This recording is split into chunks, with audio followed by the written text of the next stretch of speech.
स्वागत है आप सभी का अपने YouTube चैनल TMC नॉलेज में। और आइए देखते हैं BPSC TRE थर्ड के लिए ये ज्योग्राफी का पहला प्रैक्टिस सेट है। इसके पहले हमने हिस्ट्री का एक प्रैक्टिस सेट कराया था, उसके बाद से वीडियो उसके अपलोड नहीं कर पाया था।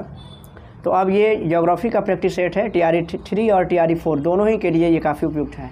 इसके पहले TRE थर्ड की जो परीक्षा हुई थी लेकिन उसे रद्द कर दिया गया था क्योंकि पेपर लीक का मामला सामने आया था। और उसके बाद फिर से उसका री एग्जामिनेशन होने वाला है, उसका डेट भी आ रहा है, यानी कि 22 से 25 जुलाई के बीच में एग्ज़ाम होने वाले हैं। तो ऐसे में आपके लिए बहुत इंपॉर्टेंट है। और आइए देखते हैं। और ये जो बुक है चूँकि रुक्मिणी पब्लिकेशन की किताब है और इसमें प्रत्येक सब्जेक्ट के यानी कि सब्जेक्ट वाइज जो है प्रत्येक सब्जेक्ट के 12 प्रैक्टिस सेट दिए हुए हैं।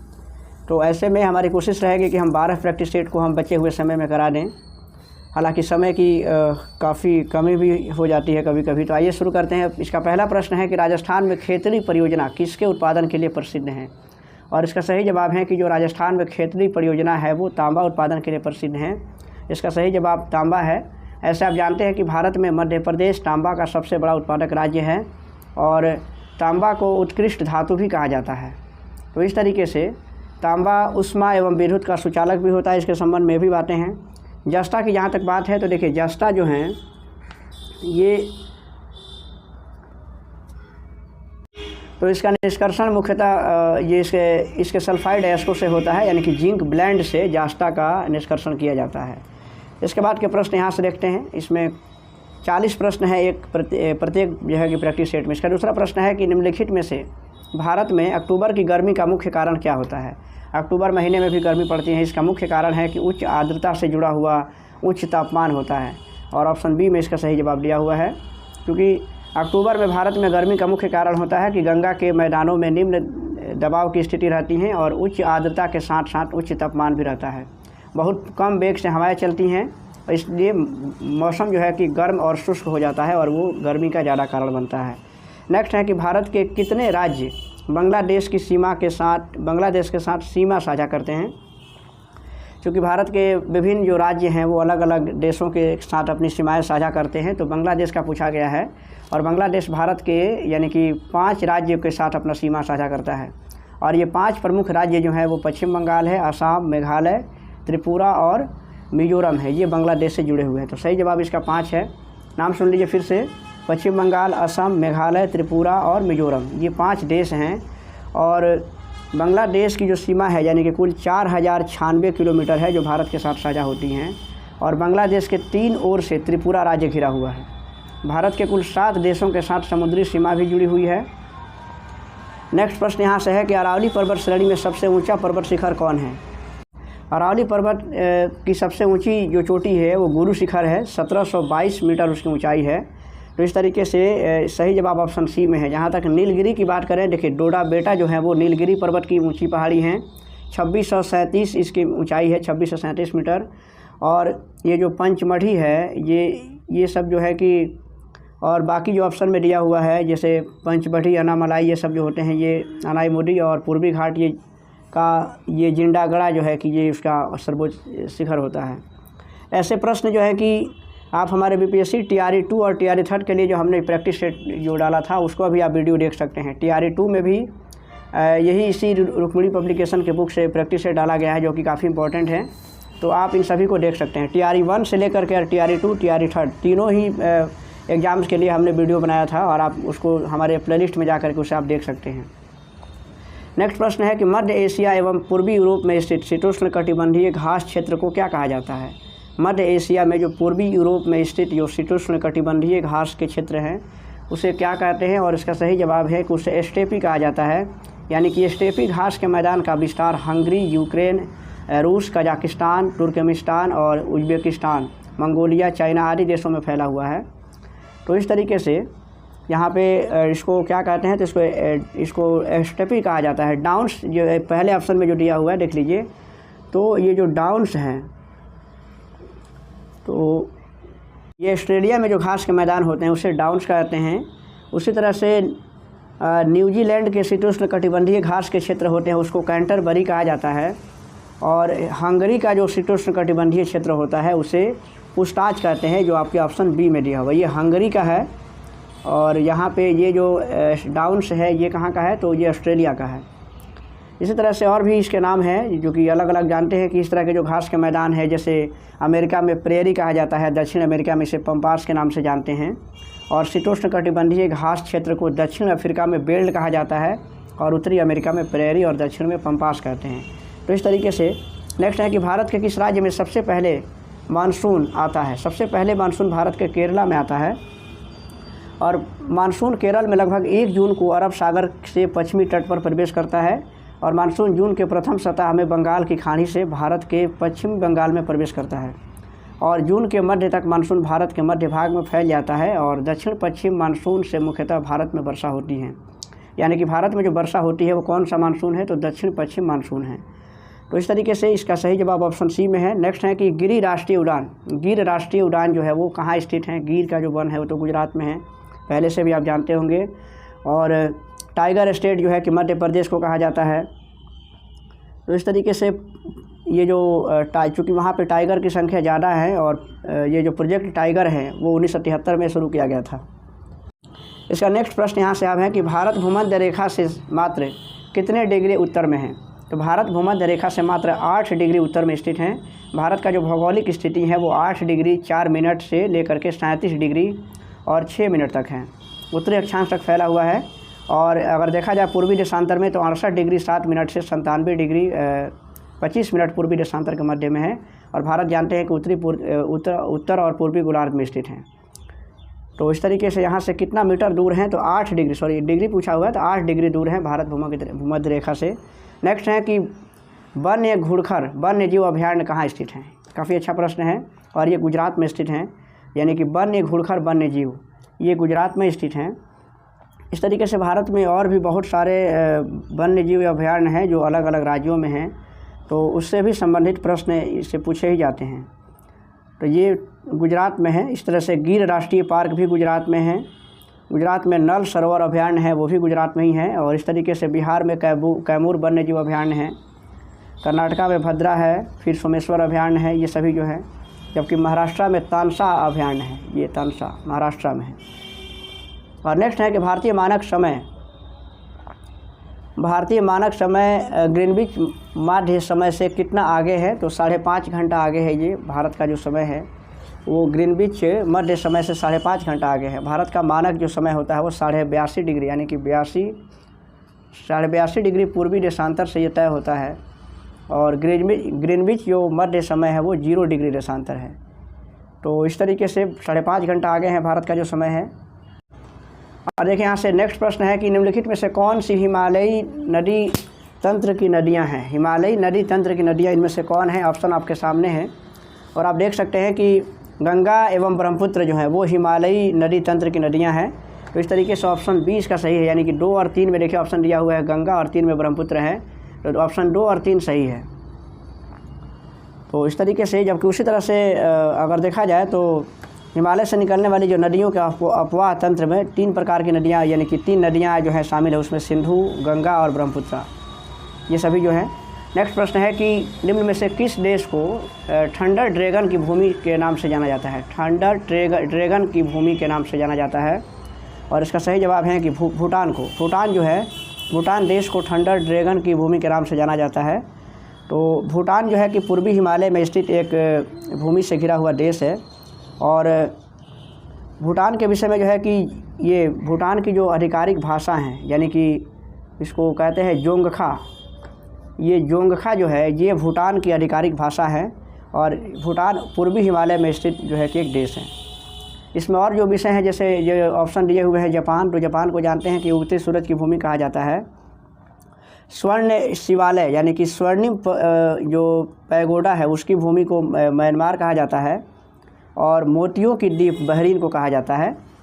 तो इस तरीके से ऑप्शन में जो है उसके विषय में भी आप जान गए, और इसका सही जवाब भूटान है, ऑप्शन बी। नेक्स्ट इसका प्रश्न यहाँ से है कि आप देख सकते हैं यहाँ से कि उस जंगल का नाम बताइए जिसे पृथ्वी ग्रह के फेफड़े के रूप में जाना जाता है। कौन सा जो जंगल है जिसे पृथ्वी का फेफड़ा कहा जाता है।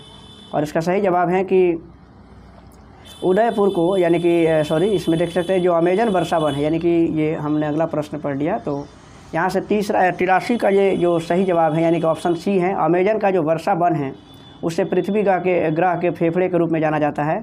अमेजन वर्षा वन उष्णकटिबंधीय वर्षा वन है जो उत्तरी और दक्षिणी अमेरिका में अमेजन नदी बेसिन में विस्तृत रूप से फैला हुआ है और यहाँ पे पूरे वर्ष जो है यानी कि 200 सेंटीमीटर से अधिक वर्षा होती है।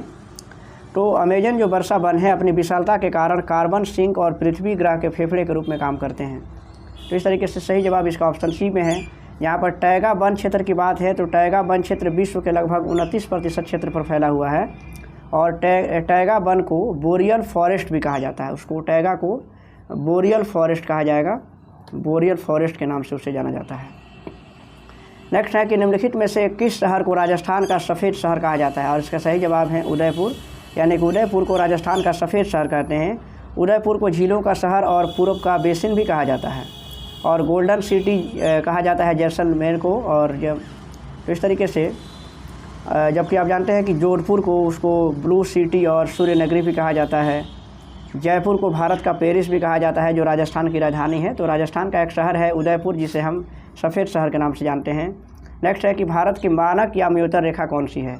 भारत की जो मानक यामयोत्तर रेखा है यानी कि अभी हमने बताया 82.5 डिग्री पूर्वी देशांतर जो है, ऑप्शन ए इसका सही जवाब है। और भारत की जो मानक यामयोत्तर है ये मिर्ज़ापुर ज़िले से होकर के गुजरती हैं और ये 5 राज्यों से होकर के गुजरती हैं। भारत की जो मानक यामयोत्तर रेखा है वो 5 राज्य कौन कौन से हैं तो उसमें उत्तर प्रदेश हैं, मध्य प्रदेश, छत्तीसगढ़, उड़ीसा और आंध्र प्रदेश। तो इस तरीके से विश्व को जो है हम जानते हैं कि विश्व को 24 टाइम जोन में बांटा गया है और 2 देशांतरों के बीच पार करने में यानी कि एक देशांतर से दूसरे देशांतर को पार करने में 4 मिनट का समय लगता है। ये सभी इम्पोर्टेंट जो चीज़ें हैं। प्रधानमंत्री कृषि सिंचाई योजना की शुरुआत किस वर्ष की गई थी, ये अगला प्रश्न है और इसकी शुरुआत हुई थी 1 जुलाई 2015 को। हर खेत को पानी के आदर्श वाक्य के साथ इस योजना को शुरू किया गया था। तो इस तरीके से सही जवाब इसका है 15 यानी कि 1 जुलाई 2015 शुरू किया गया था। नेक्स्ट है कि मंजीरा मगरमच्छ वन्यजीव अभयारण्य कहाँ स्थित है। ये नेक्स्ट प्रश्न है, मंजीरा मगरमच्छ वन्यजीव अभयारण्य कहाँ स्थित है, ये अगला प्रश्न है और इसका सही जवाब है कि ये तेलंगाना में स्थित है। इसका सही जवाब ऑप्शन ए में है। उसी तरह से इसमें और भी जो ऑप्शन हैं यानी कि आप देख सकते हैं कि इसमें उड़ीसा है, फिर से तमिलनाडु है, उसके विषय में भी आप देख सकते हैं। ऐसे यहाँ पे सिर्फ मंजीरा के बारे में पूछा गया है तो ये तेलंगाना में स्थित है। जबकि जो मानस नेशनल पार्क है आसाम में है और भी बहुत तरह के पक्षी विहार हैं। घना पक्षी विहार ये राजस्थान में है, सोमेश्वर का ये कर्नाटका में है। तो इस तरीके से तमिलनाडु में वेदांतल जो है, वेदांतल अभयारण्य तमिलनाडु में है, वेदांतल। हालांकि इसका सही जवाब ऑप्शन ए है, तमिलनाडु में वेदांतल हैं। और इसके साथ आप अगला प्रश्न देख लीजिएगा, भारत का सबसे बड़ा नेशनल पार्क कौन सा है। भारत का सबसे बड़ा अगर नेशनल पार्क है यानी कि हेमिस नेशनल पार्क है और इसका सही जवाब है हेमिस नेशनल पार्क जो ऑप्शन सी में दिया हुआ है। इस तरीके से हमारे देश में सर्वाधिक राष्ट्रीय उद्यान मध्य प्रदेश में है और इसलिए मध्य प्रदेश को टाइगर स्टेट भी कहते हैं। भारत का प्रथम नेशनल पार्क जो था वो जिम कॉर्बेट नेशनल पार्क है, 1936 में से स्थापित किया गया था। तो इस तरीके से इसका सही जवाब ऑप्शन ए में है। इसके बाद के प्रश्न आप देख सकते हैं कि गौतम बुद्ध वन्यजीव अभयारण्य कहाँ स्थित है। गौतम बुद्ध वन्यजीव अभयारण्य है झारखंड में है। तो इस तरीके से ऑप्शन ए इसका सही जवाब है। जबकि और भी इसमें है यानी कि बिहार में भी बहुत सारे वन्यजीव अभयारण्य हैं। यहाँ का सही जवाब ऑप्शन ए है, झारखंड। उसके बाद से बांदीपुर जो है वो कर्नाटका में है। फिर साइलेंट वैली नेशनल पार्क वो केरला में स्थित हैं। तो इस तरीके से इससे आप समझ सकते हैं कि जो वन्यजीव अभयारण्यों से बहुत सारे प्रश्न पूछे जाते हैं। हर प्रैक्टिस सेट में आपको कुछ प्रश्न मिल जाएंगे। बिहार में भी बहुत सारा है, जमुई में है, कैमूर में है। इस तरीके से नेक्स्ट है कि विश्व की सबसे ऊंची चोटी माउंट एवरेस्ट कहाँ के बीच में स्थित है, कहाँ स्थित है ये। तो माउंट एवरेस्ट जो है विश्व की सबसे ऊंची चोटी है माउंट एवरेस्ट, ये नेपाल और तिब्बत के बीच में स्थित है और इसकी ऊंचाई जो है 8,848 मीटर से भी कुछ ज़्यादा है। 8,850 मीटर भी कहीं कहीं देखने को मिलता है। तो इसका सही जवाब है ऑप्शन बी में है, यानी कि भारत और नेपाल के बीच में। ये नेपाल और तिब्बत के बीच में है, ऑप्शन बी में। नेक्स्ट प्रश्न है कि 9 डिग्री चैनल का संबंध निम्नलिखित में से किससे है। 9 डिग्री जो चैनल है, 9 डिग्री चैनल का संबंध ये लक्षद्वीप के कनानूर द्वीप समूह और मिनिकॉय द्वीप के बीच में स्थित हैं। ऑप्शन ए इसका सही जवाब है, यानी कि लक्षद्वीप से संबंधित हैं ये। नेक्स्ट प्रश्न है कि निम्नलिखित में से कौन सा स्थान केप कोमोरिन के नाम से भी जाना जाता है। ये 92 प्रश्न है और इसका सही जवाब है कन्याकुमारी जो स्थान है उसको केप कोमोरिन के नाम से भी जानते हैं। अंग्रेज़ों ने कन्याकुमारी को केप कोमोरिन ही कहा था और ये तमिलनाडु में स्थित है। कन्याकुमारी भारत की मुख्य भूमि का दक्षिणतम नगर है और विवेकानंद रॉक मेमोरियल कन्याकुमारी में स्थित है। इस तरीके से ऑप्शन इसका सी सही जवाब है, ऑप्शन सी यानी कि कन्याकुमारी। और इसके बाद के प्रश्न है कि नेपाल हिमालय का विस्तार किन दो नदियों के बीच में है। नेपाल हिमालय का विस्तार जो है काली और तीस्ता नदियों के बीच में है। तो इस तरीके से सही जवाब इसका है, यानी कि जानते हैं कि हिमालय उसको 4 हिमालय भागों में बांटा गया है, पंजाब हिमालय, कुमायूं हिमालय, नेपाल और असम हिमालय। और इन सब की स्थिति जो है कि अलग अलग नदियों के बीच में है। तो सतलज और ये इसको बता दें कि काली और तीस्ता नदियों के बीच में नेपाल हिमालय है। उसी तरह से आप देख सकते हैं पंजाब हिमालय जो है वो सिंधु और सतलज नदियों के बीच में है, सिंधु और सतलज के बीच में है। उसी तरह से जो कुमायूं हिमालय है ये सतलज और काली नदियों के बीच में, यानी कि ऑप्शन ए जो है ये कुमायूं हिमालय के लिए हैं। तीस्ता और ब्रह्मपुत्र नदियों के बीच में जो हैं ये हैं, यानी कि तीस्ता और ब्रह्मपुत्र। नेपाल हिमालय जो है ये काली और तीस्ता नदी के बीच में है और असम हिमालय तीस्ता और ब्रह्मपुत्र के बीच में है। फिलहाल इसका सही जवाब है ऑप्शन बी, यानी कि आपसे पूछा गया है कि नेपाल हिमालय, तो ये काली और तीस्ता नदी के बीच में है। इसके बाद का प्रश्न है कि निम्नलिखित में से कौन सा पर्वतीय स्थल धौलाधार पर्वत श्रेणी में स्थित है। 94 ये प्रश्न है और इसका सही जवाब है डलहौजी। ये जो पर्वतीय स्थल है धौलाधार पर्वत श्रेणी में स्थित है। डलहौजी कहाँ है, तो ये हिमाचल प्रदेश में है और वहाँ का एक पर्यटन स्थल है। तो इस तरीके से सही जवाब इसका ऑप्शन ए है, यानी कि डलहौजी। और डलहौजी को जो ब्रिटिश गवर्नर जनरल जो है 1854 में, यानी कि लॉर्ड डलहौजी ने उसे स्थापित किया था। और ये डलहौजी कहाँ स्थित है, तो हिमाचल प्रदेश में बताया। 5 पहाड़ियों पर बसा हुआ एक नगर है और समुद्र तल से इसकी ऊंचाई जो है 2700 मीटर है। नैनीताल के विषय में जानते हैं कि उत्तराखंड का एक ये शहर है, यानी कि हिल स्टेशन है। और उत्तराखंड नैनीताल जो है उत्तराखंड की न्यायिक राजधानी भी है। इसी तरह से गुलमर्ग के विषय में आप जान सकते हैं कि गुलमर्ग जो है वो जम्मू और कश्मीर केंद्र शासित प्रदेश में स्थित है, यानी कि गुलमर्ग जो है वो जम्मू कश्मीर में स्थित है। इसके बाद के प्रश्न यहाँ से देख सकते हैं कि निम्नलिखित में से कौन सा औद्योगिक शहर राजस्थान में स्थित है। थोड़ा जल्दी से देख लेते हैं इसको। और इसका सही जवाब है ऑप्शन सी, यानी कि जो ब्यावर जो जगह है ये राजस्थान में है और ये औद्योगिक शहर हैं। और इस तरीके से इसमें आप देख सकते हैं। इसके बाद के प्रश्न है कि निम्नलिखित में से कौन सा राज्य संस्कृति या भूगोल के आधार पर असमानताओं को चिन्हित करके नहीं बनाया गया था। ये अगला प्रश्न है और सही जवाब इसका है मध्य प्रदेश, यानी कि मध्य प्रदेश जो है वो संस्कृति या भूगोल के आधार पर असमानताओं को चिन्हित करके नहीं बनाया गया था। 1956 में जब राज्यों का पुनर्गठन हो रहा था तो उसके फलस्वरूप जो है कि 1 नवंबर 1956 को यानी कि एक नया राज्य बना था जो मध्य प्रदेश के रूप में आया था। और क्षेत्रफल की दृष्टि से मध्य प्रदेश दूसरा सबसे बड़ा राज्य है। तो मध्य प्रदेश काफ़ी बंटवारा हो गया। 1 नवंबर 2000 को एक नया राज्य बना था छत्तीसगढ़, यानी कि मध्य प्रदेश को ही अलग करके बनाया गया था। नेक्स्ट प्रश्न यहाँ से है कि पृथ्वी के वायुमंडल में कितने प्रतिशत नाइट्रोजन गैस मौजूद है। ये काफ़ी आसान सा प्रश्न है। 78% जो है वो नाइट्रोजन है, जबकि 21% वो ऑक्सीजन की उपस्थिति है और जबकि 1% में अन्य गैसें जो है कि वायुमंडल की हैं। पूर्वी घाट, ये अगला प्रश्न है कि पूर्वी घाट के दक्षिण पूर्व में कौन सी पहाड़ियाँ स्थित हैं। पूर्वी घाट के दक्षिण पूर्व में ये जो है कि सेवराय हिल्स स्थित हैं और पूर्वी घाट दक्षिण पठार के पूर्वी किनारों पर स्थित हैं, जिसकी औसत ऊंचाई जो है पूर्वी घाट की वो 600 मीटर है, यानी कि 600 मीटर ये ऊंचा है। इसके बाद का प्रश्न है कि निम्नलिखित में से कौन सी नदी ब्रह्मपुत्र नदी की सहायक नदी है। कौन सी नदी जो है ब्रह्मपुत्र की सहायक नदी है, तो लोहित नदी इसका सही जवाब होगा, यानी कि ये ब्रह्मपुत्र की सहायक है। ब्रह्मपुत्र नदी के बारे में जानते हैं कि ब्रह्मपुत्र नदी जो है कि वो चीन, भारत और बांग्लादेश में बहती हैं। चीन में ब्रह्मपुत्र नदी को सांगपो के नाम से जानते हैं और असम में ब्रह्मपुत्र और बांग्लादेश में जमुना के नाम से जाना जाता है। नेक्स्ट प्रश्न है कि 1927 में किस राज्य में एक हिंसक आंदोलन शुरू किया गया था जिसमें लोगों ने नीलगिरी के पौधों को उखाड़ फेंका और अपने लिए उपयोगी पेड़ लगाए। और इसका सही जवाब है 1987 में कर्नाटक में एक अहिंसक आंदोलन हुआ था, यानी कि चिपको आंदोलन, जिसको एक तरीके से कह सकते हैं कि वो जो आंदोलन था वो भी चिपको आंदोलन के तर्ज पे ही था जो उत्तराखंड में हुआ था। और कर्नाटक में इसे एपिको आंदोलन 1983 में चलाया गया था। यानी कि पौधों के संरक्षण से संबंधित ये सभी आंदोलन थे। चिपको आंदोलन के तर्ज पे ही ये सभी आंदोलन चले थे। 1972-73 के समय में चिपको आंदोलन चलाया गया था। तो इसका सही जवाब है कि कर्नाटका में हुआ था, और जिसमें लोगों ने नीलगिरी के पौधे उखाड़ फेंके थे और अपने लिए उपयोगी पेड़ लगाए हुए थे। और नेक्स्ट इसके बाद के प्रश्न है कि सिंधु और गंगा नदी प्रणालियों के बीच जल विभाजन पर कौन सा शहर स्थित है?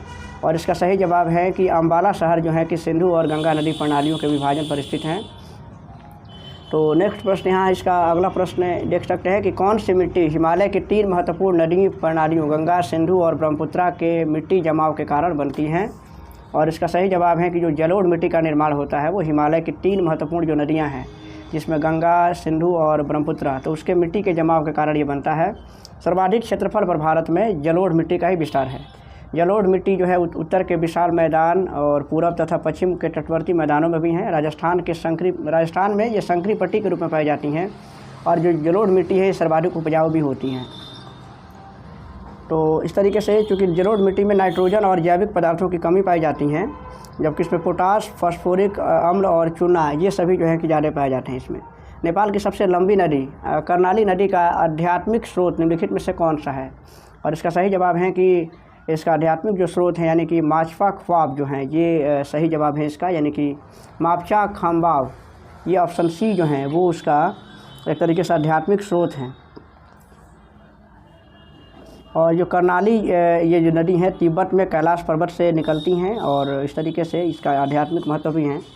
नेक्स्ट प्रश्न है कि 2011 की जनगणना के अनुसार निम्नलिखित में से किस जिले में साक्षरता दर सबसे कम है? ये सबसे कम साक्षरता जो है यानी कि पूरे भारत में पूछा गया है, तो ये दांतेवाड़ा ज़िला है, और ये छत्तीसगढ़ राज्य का एक ज़िला है जो यहाँ पे साक्षरता दर सबसे कम है, यानी कि 48.63% वहाँ की साक्षरता दर है। जबकि 2011 की जनगणना के अनुसार सबसे कम साक्षरता वाला ज़िला जो है वो मध्य प्रदेश का अलीराजपुर है। क्योंकि विकल्पों के अनुसार से इसमें दांतेवाड़ा जो है अगर ये सबसे कम नहीं है, जो विकल्प में दिया उसके अनुसार ये है, लेकिन अगर सबसे कम साक्षरता वाला ज़िला है तो मध्य प्रदेश का है अलीराजपुर ज़िला है। ठीक है, नेक्स्ट प्रश्न यहाँ से हैं, आप देख सकते हैं कि इसके बाद के कुछ ही प्रश्न बच गए हैं और जल्दी से इसको देख लेते हैं। संयुक्त राष्ट्र संघ UN द्वारा निम्नलिखित में से किस अवधि को अंतर्राष्ट्रीय जल एवं स्वच्छता दशक घोषित किया गया था? और सही जवाब इसका है ऑप्शन सी में है, यानी कि 1981 से लेकर के 90 की जो अवधि थी। नेक्स्ट प्रश्न है कि भारत में शुष्क भूमि की कृषि मुख्य रूप से मतलब कितने सेंटीमीटर कम मतलब वर्षा वाले क्षेत्रों में सीमित हैं? और इसका सही जवाब है कि 75 सेंटीमीटर से कम वर्षा वाले क्षेत्रों में ये सीमित होता है। नेक्स्ट प्रश्न है कि इनसेलबर्ग स्थलाकृति का निर्माण कैसे होता है? और इसका सही जवाब है कि इसका जो निर्माण होता है पवन के अपरदनात्मक क्रिया के कारण होता है, यानी कि पवन के द्वारा जो अपर्दन की क्रिया होती हैं उसके चलते इनसेलबर्ग स्थलाकृति का निर्माण होता है। तो सही जवाब इसका ऑप्शन बी में है। नेक्स्ट प्रश्न है कि निम्नलिखित में से कौन सी मृदा दक्कन के पठार और पूर्वी दक्षिण भाग से कम वर्षा वाले क्षेत्रों में क्रिस्टलीय आग्नेय चट्टानों पर विकसित होती हैं? सही जवाब है जो लाल मृदा इसका सही जवाब होगा। और ये लाल मृदा विशेष करके मध्य प्रदेश, दक्षिण उत्तर प्रदेश, छोटनागपुर के पठार इन क्षेत्रों में पाई जाती हैं, और ये काफ़ी रंध्रयुक्त होती हैं। इसमें लोहे के ऑक्साइड उपस्थित होते हैं जिसके कारण ये लाल दिखाई देती हैं। निम्नलिखित में से कौन सा पर्वतीय दर्रा अरुणाचल प्रदेश के हिमालयी क्षेत्र में अवस्थित हैं? और इसका सही जवाब है जो डिफू दर्रा है वो यहाँ पे अवस्थित हैं। तो सही जवाब इसका है डिफू दर्रा, ऑप्शन बी में है। और इसका आखिरी प्रश्न है लेटेराइट मृदा में निम्नलिखित में से किसकी अधिकता होती है? लेटेराइट मृदा में जो है सबसे ज़्यादा अगर अधिकता पाई जाती हैं तो यानी कि आयरन ऑक्साइड की अधिकता होती हैं, और इसका निर्माण मानसूनी जो जलवायु है उसकी आर्द्रता एवं शुष्कता के क्रमिक जो परिवर्तन होते हैं उस आधार पर उसका निर्माण होता है। तो इस तरीके से यहाँ पे देख सकते हैं कि इसका सही जवाब ऑप्शन ए में दिया हुआ है, यानी कि लौह यानी कि आयरन ऑक्साइड उसमें पाए जाते हैं।